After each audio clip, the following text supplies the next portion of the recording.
donde no estamos locas, solo mal acompañadas por las voces de nuestras mentes. Esto es Esquizoamigas. El tema de hoy es Eco de sus voces, donde hablaremos del modelo integral de atención a víctimas, un sistema que acompaña a quienes han sufrido violencia buscando justicia, reparación y escucha activa. También mencionaremos un caso que nos ayuda como ejemplo para entender por qué es importante hablar y sobre todo que nos escuchen, porque cuando una persona cuenta una historia, las demás sanamos.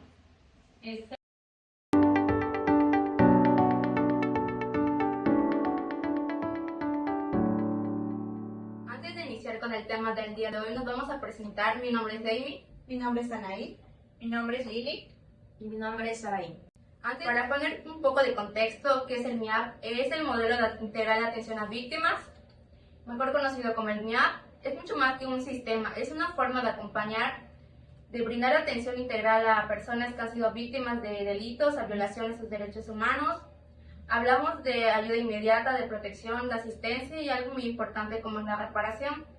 Todo esto desde un enfoque profundamente humanizado que busca evitar cualquier tipo de revictimización. Pero, ¿cuál es el verdadero objetivo del MIAV?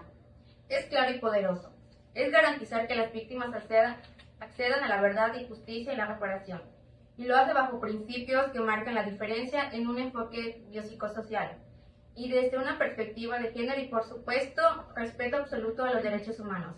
Porque no solo se trata de sanar heridas visibles, se trata también de ayudar a las personas a reconstruir su proyecto de vida, a recuperar sus sueños, su fuerza, su resiliencia y sobre todo sus derechos. Ok, ¿y qué principios lo rigen? Los principios que lo rigen es la legalidad, dignidad, no discriminación, interés superior de la niñez, confidencialidad, no revictimización, debida diligencia y perspectiva de género y enfoque intercultural. ¿Qué componentes lo conforman? Primero tenemos ejes de atención, que es la ayuda inmediata, atención integral, asistencia, reparación integral, enfoque en derechos humanos, prevención de la revictimización, enfoque sistémico, enfoque psicosocial, enfoque de género, enfoque diferencial y social, enfoque especializado. En el segundo tenemos los tipos de medidas, que son las acciones concretas que se implementan en cada fase, como está la ayuda, atención, asistencia, protección, reparación integral. El tercero son los actores institucionales, que son las instituciones responsables de ejecutar el modelo, así como el SEAC, Fiscalía General de la República, Comisión Nacional de los Derechos Humanos, Secretarías de Salud, Educación, Bienestar, organizaciones de la sociedad civil y otros, como por ejemplo abogados, psicólogos, psicoterapeutas y trabajadores sociales. Por último, tenemos las rutas de atención, que son las etapas que sigue el proceso de atención a las víctimas, como por ejemplo está la identificación de la víctima, ingreso al registro de víctimas, valoración y diagnóstico de necesidades, diseño del plan individual de atención, implementación de medidas, seguimiento y evaluación, enfoque diferencial y especializado, que este reconoce y atiende las características específicas de cada víctima, que está el género, edad, discapacidad, pertenencia étnica, cultural, orientación sexual o identidad de género. Hablando sobre el marco legal que respalda el modelo integral de atención a víctimas, podemos comenzar a partir de la Constitución mexicana, en donde el artículo 1 y 20 nos habla sobre cómo el Estado está obligado a proteger y garantizar los derechos humanos de las personas y de las víctimas en concreto. También podemos ver que existe la Ley General de Víctimas que garantiza la ayuda oportuna y la reparación integral, diferenciada y transformadora. ¿Qué otras leyes encontramos en este contexto? En este contexto podemos encontrar leyes como la Ley General para prevenir, sancionar y erradicar los delitos en materia de trata de personas, la Ley General contra el secuestro, la Ley General de Desarrollo Social, la Ley General de Acceso de las Mujeres a una Vida Libre de Violencia, Ley de Migración, Ley de Derechos Humanos de Niñas, Niños y Adolescentes, entre otros. Uno de los más importantes es el Plan Nacional de Desarrollo 2013-2018, que está justamente alineado al MIAV. Y también podemos encontrar programas como el Programa de Apoyo a Familias de Personas Extraviadas, Sustraídas o Ausentes, Programa de Atención Integral a Víctimas o Programa Especial de Migración. Y a nivel estatal, ¿qué otras leyes hay?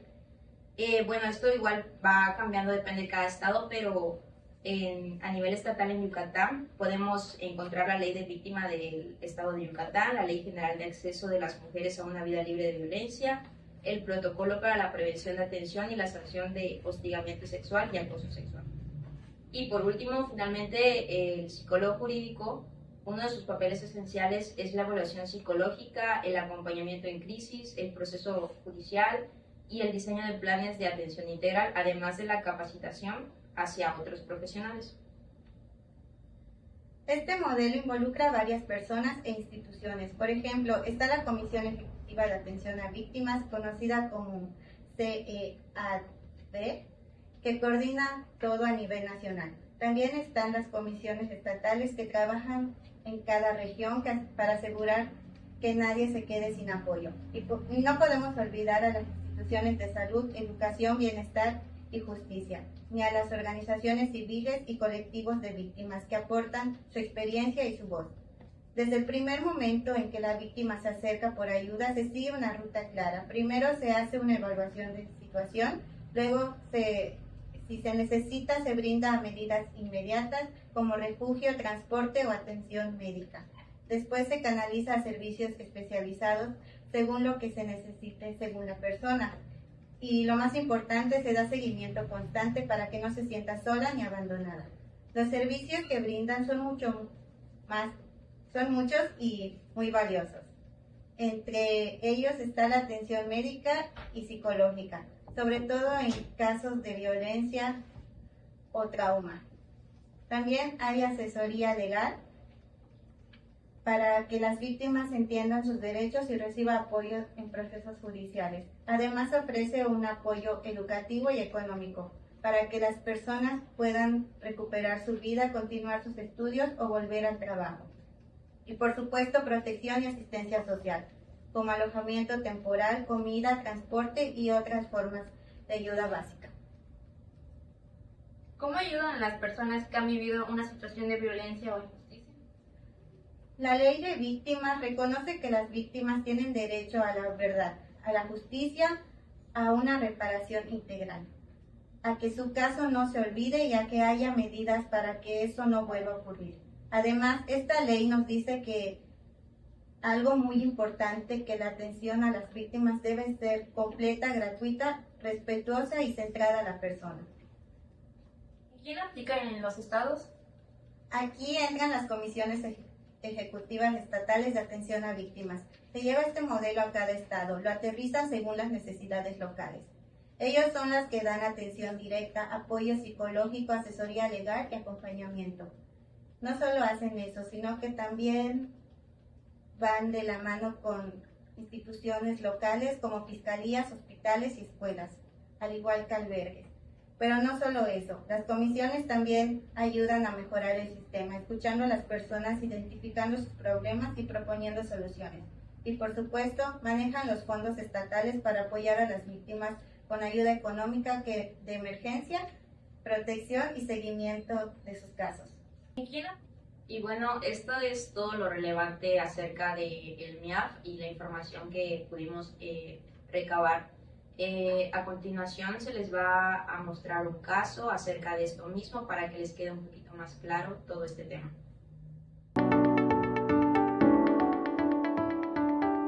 Bienvenidos a su sección favorita, Un café y mil historias.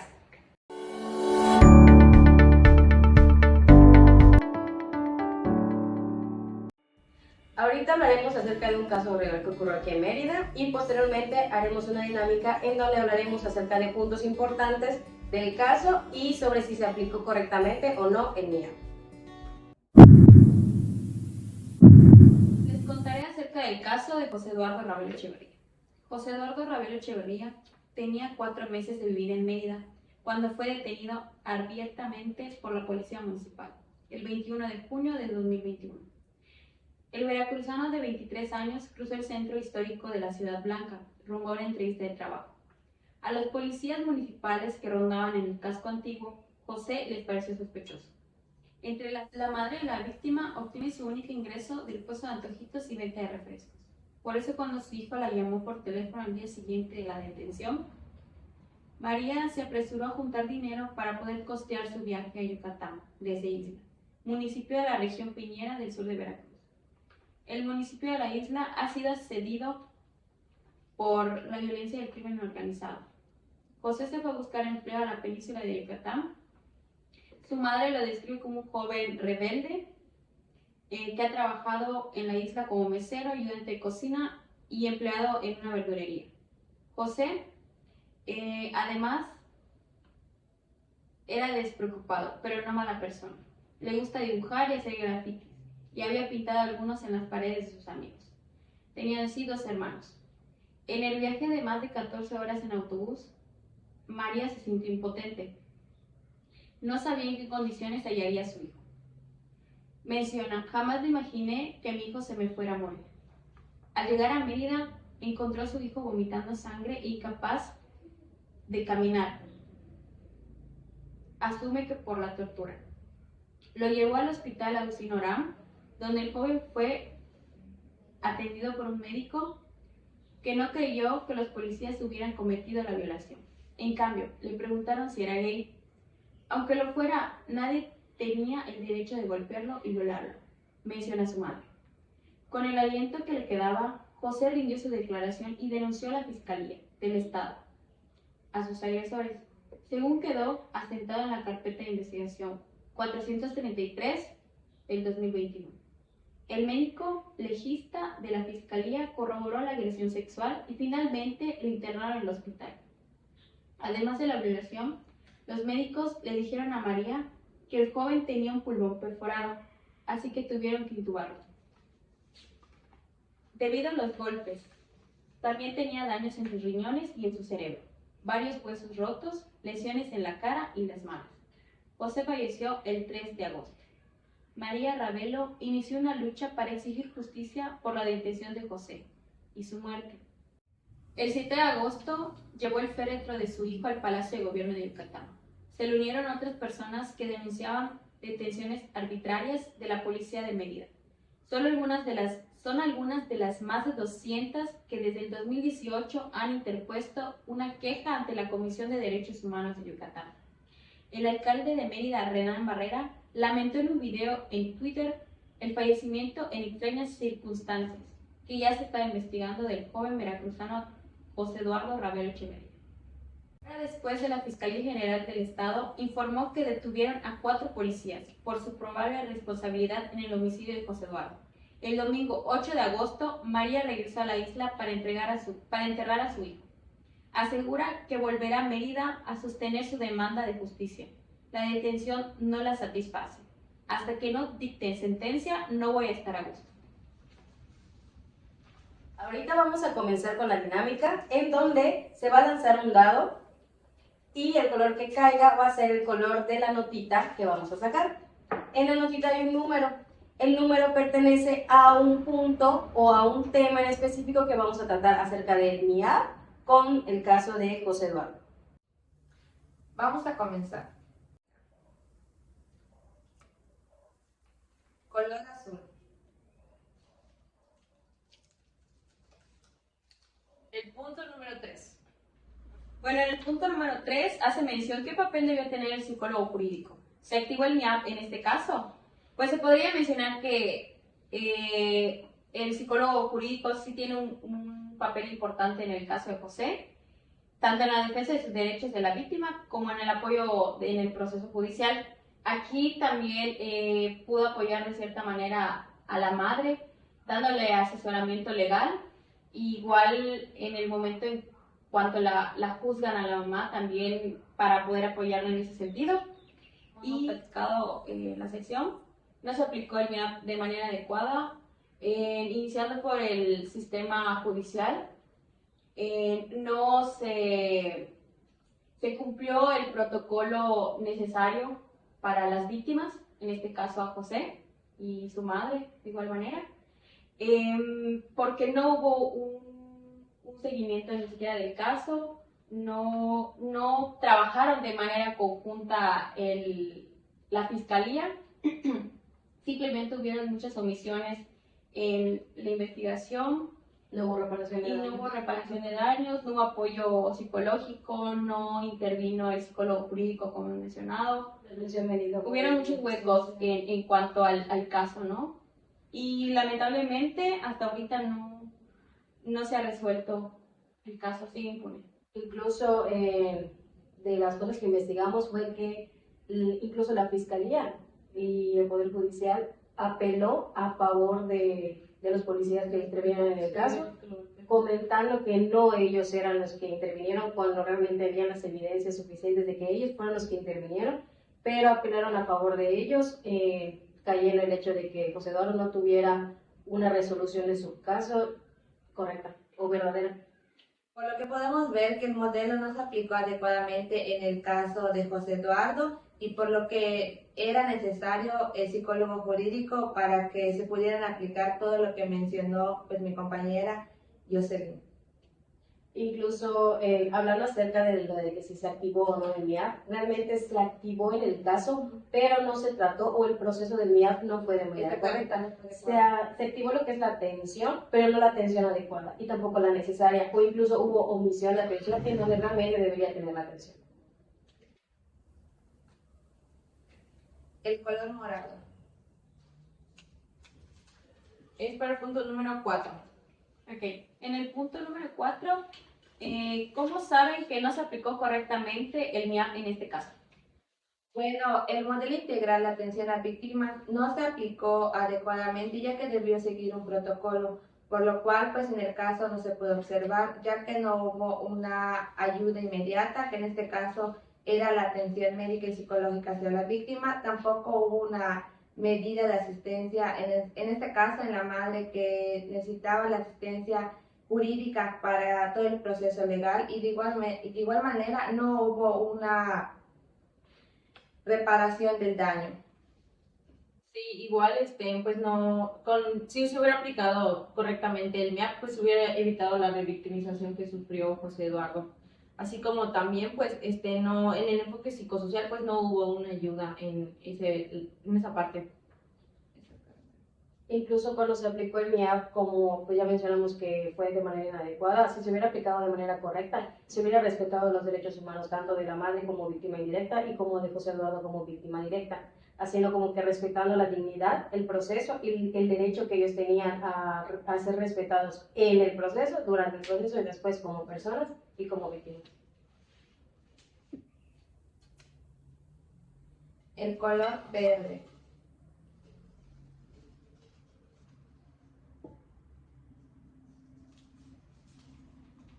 Es para el punto número 6. En el punto número 6 hace mención, recibió la víctima medidas de atención adecuadas, incluyendo psicológicas, legales, médicas, sociales, etc. Lamentablemente no tuvo una atención adecuada porque principalmente, como comenta lo que es el caso que leíste hace un ratito, la víctima cuando fue detenida sufrió de agresión y eran heridas realmente que necesitaban ser atendidas por médicos, por cuestión de salud. Entonces, ¿qué pasaba? Que en lugar que lo lleven a un centro para que lo puedan atender, lo llevaron directamente de atención para que cubra con el tiempo que debe de tener. Entonces, no se atendieron las medidas necesarias en ese instante y no tuvieron como tal una atención, en este caso de la salud, en cuestión física. Tampoco la psicológica ni la legal, porque como tal, comentan cuando él fue a hacer sus declaraciones después de salir, no le tuvieron como que la credibilidad que le debieron haber tenido como víctima.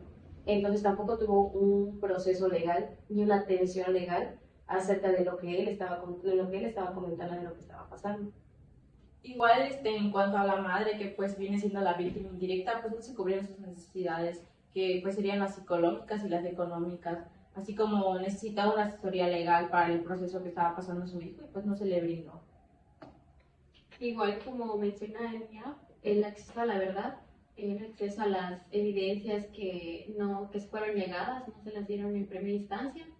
Y Sí, exactamente, como han mencionado, a la madre no se le dio esa asesoría jurídica en el proceso legal. Vamos con otro color. El color rosa. Es para el punto número 12. El punto número 12 menciona, ¿qué opinan ustedes como futuros profesionistas respecto a la actuación institucional? Bueno, opinamos que como futuros profesionistas de psicología, realmente el proceso que el MIA tuvo en este caso no fue como debería de ser. Y si hubiera una intervención correcta, realmente hubiera habido una recuperación de los daños de manera eficaz. Porque no solo para la víctima en el momento que fue a dar su declaración, sino también para la madre que necesitaba como tal una atención y un apoyo al ser una víctima indirecta. Entonces, después de lo que ocurrió con su hijo, en la declaración no hubo un apoyo. Incluso después del fallecimiento de José Eduardo, tampoco hubo un apoyo y ni una resolución acerca del caso. Entonces, como tal, no hubo una intervención adecuada de la institución en el caso, desde el inicio, en el proceso, y ni al final y después de lo que es el caso. Sí, yo creo que pues es muy importante que nosotros como profesionales y futuros psicólogos desarrollemos lo que sería pues la empatía ante el dolor ajeno, ya que pues es importante y hay que exigir a sí mismo el cumplimiento de la justicia en situaciones como en estos casos. Vamos con otro color. El color naranja. Que es para el punto número 10. En el punto número 10, ¿qué medidas podrían haberse tomado para mejorar la atención? Pues yo creo que se hubiera aplicado de mejor manera el modelo de integrar la atención para las víctimas, ya que pues así José Eduardo pues pudo haber tenido una correcta justicia en este caso y pues hubiera evitado asimismo la revictimización que le hicieron en el hospital los doctores. De igual manera pudo haber tenido una atención especializada y adecuada a lo que el caso requería, tanto en cuestiones físicas personales, así como legales, y en cuestión de apoyo hacia la madre de José Eduardo. Se necesitó ayuda integral para la víctima, lo cual pues no se le brindó a José Eduardo ni a su madre. Seguimos con la dinámica. Color naranja. Es para el punto número 2. Okay. En el punto número 2, ¿qué falló? ¿Qué funcionó bien? ¿Qué se pudo hacer diferente? Pues se sabe que hubieron múltiples fallos en el sistema judicial. Desde el momento en que detienen a José, lo llevan a la fiscalía. Le hacen el diagnóstico supuestamente médico, pero igual se puede mencionar que en el momento de la detención, cuando lo someten por varios policías, pues sin necesidad, ¿no? Porque igual el muchacho se encontraba en una situación, podría decir, vulnerable y no había necesidad de que 7 o 8 policías pues lo sometan, ¿no? O sea, que usen la fuerza como la utilizaron no era necesario. Exactamente. Y también en el fallo de las evidencias, como hemos venido mencionando, en el apoyo que supuestamente se le debió de haber brindado a la mamá, y no se le dio. Igual en la parte donde mencionan de qué pudo ser diferente, creo que lo que pudo haber sido diferente era que las personas que intervinieron en el caso de José Eduardo, si hubieran tenido el conocimiento del MIA y de las necesidades que debe de cumplir, si hubiera sido un proceso más adecuado, porque al intervenir personas que no tenían el conocimiento o que no lo sabían aplicar como debería de ser, por eso hubo las irregularidades en la atención y necesidades que él debería tener. De igual manera, lo que pudo ser diferente es que si se hubiera aplicado el modelo integral de atención a víctimas siguiendo los protocolos, esto hubiese marcado una diferencia en el caso. Sí, pues lamentablemente en este caso nada de lo que el sistema aplicó pues funcionó. No fue factible y pues perdió la vida. Color rojo. Es para el punto número 5. Okay. En el punto número 5 menciona qué actores intervinieron y cuáles no. Los actores que intervinieron en el caso fue la Policía Municipal de Mérida, que en este caso fue quien detuvo a José Eduardo. De igual manera, la CNDH por la violación a los derechos y la Fiscalía del Estado, porque fue quien empezó la investigación aunque hubieron una deficiencia. De igual manera, los medios de comunicación. Realmente, como tú comentaste, la Comisión Ejecutiva de Atención a Víctimas, que es el CEA, tuvo una intervención, pero no lo tuvo de manera correcta. Entonces, realmente, la intervención como que estuvieron fue deficiente. Y los medios de comunicación, igual como mencionaste, la intervención que ellos tuvieron fue visibilizar más lo que es el tema en los medios de comunicación, porque no fue solo un tema tocado aquí en Mérida, fue un tema que se tocó en otros estados, en otros lugares, que fue más auge por el hecho de que las cosas que hubieron de los prejuicios y de la mala resolución del caso. Igual en cuanto a los actores que pues lamentablemente no intervinieron, pues fueron el psicólogo jurídico, trabajadores sociales y el Registro Nacional de Víctimas, que pues ellos podían brindar ayuda a la familia, pero pues no fue en este caso. Claro, pudieron marcar una diferencia. Sí. Continuamos con la dinámica. El color morado. Es para el punto número 8. Ok, en el punto número 8 hace referencia, se respetó el enfoque diferencial o interseccional, haciendo mención al género, edad, discapacidad, diversidad sexual, pertenencia étnica, etc. No, realmente no fue respetado, ya que como se menciona fue un tema un poco delicado, incluso cuando se hizo viral y fue tocado en las redes sociales y en los medios de comunicación. Fue un tema muy controversial, ya que hablaban desde el punto de que cuando él fue a dar una declaración y él comentó que la policía lo había violado, La juzgaron. Exacto, fue juzgado y fue la pregunta que le hicieron de que no eres gay, o sea, como por qué necesidad de hacer esas preguntas imprudentes y por qué juzgar desde un punto de vista erróneo hacia la persona.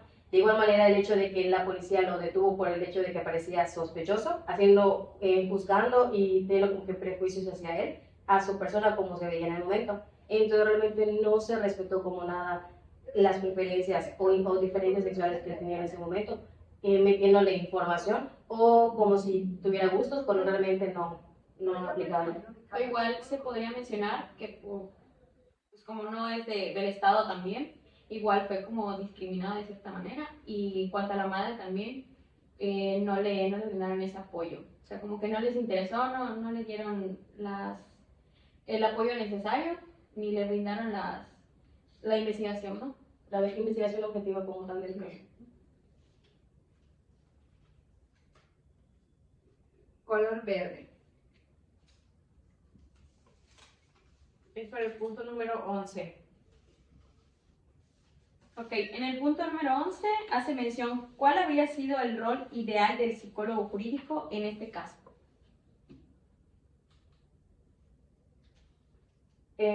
Más que nada, el rol del psicólogo jurídico en este caso hubiera sido que él hubiera apelado o él hubiera colaborado, exacto, y asesorado tanto a él como a la madre, el hecho de que el proceso legal de la investigación hubiera sido objetivo y correcta.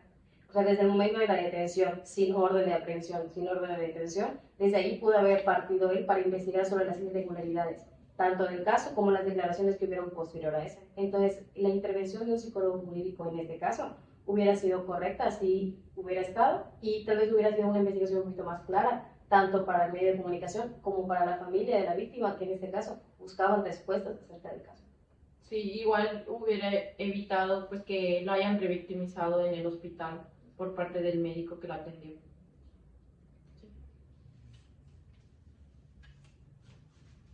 Color azul. Es para el punto número 9.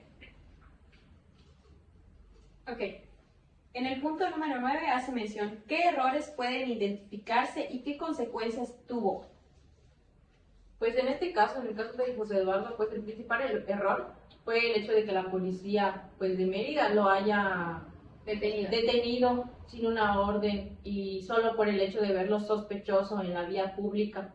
Y pues esto llevó a que José Eduardo pues sufriera golpes por parte de la misma policía, lo que le ocasionó diferentes heridas. Y pues su madre, cuando lo vio por primera vez, lo vio vomitando sangre y con los huesos rotos, no podía caminar. Esto le ocasionó pues que tuviera un pulmón perforado y pues daño en el riñón.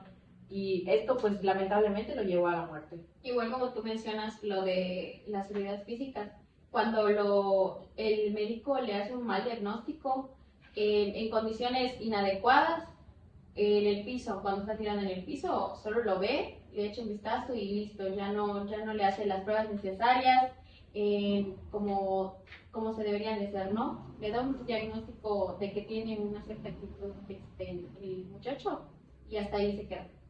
Y bueno, el hecho de que en ese momento, cuando fue lo de la detención, estaba el auge de lo que es el COVID-19. Entonces, realmente las heridas que le causaron a él por los golpes mediante la policía fueron golpes y heridas graves. Entonces, ¿qué pasaba? Que cuando lo internaron, se les hizo más fácil el hecho de hablar de que él por COVID y por la neumonía, es de que por eso él había fallecido. Entonces, ahí comienzan las declaraciones erróneas.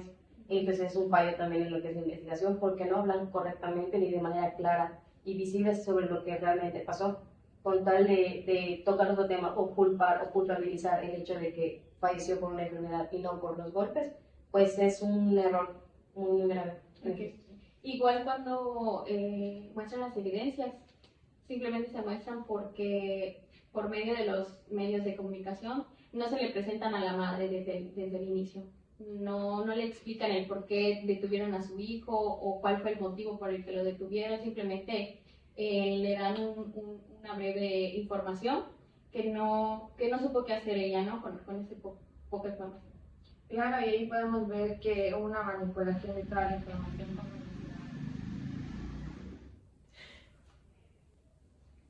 Color rosa.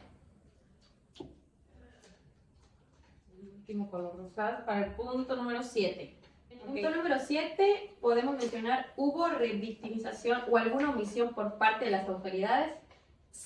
Sí, realmente sí hubo una revictimización, porque si se hubiera dado el proceso como debería, no hubiera como que repetido el caso y repetido el caso, en el punto de que él tuvo que dar una declaración, luego en los medios de comunicación, luego las declaraciones erróneas. Entonces se repitió mucho lo que sucedió de manera manipulable con las evidencias. Luego otra vez salió, entonces realmente todo el caso se le dieron vueltas una y otra vez, hubo revictimización tanto para él como para la mamá, ya que como comentaste hace un momentito, realmente la madre se enteró del caso y de lo que pasó con él realmente mediante los medios de comunicación. Entonces ahí ella tuvo que volver a hablar del tema y volver a averiguar el tema, entonces hubo una revictimización para él y para ella.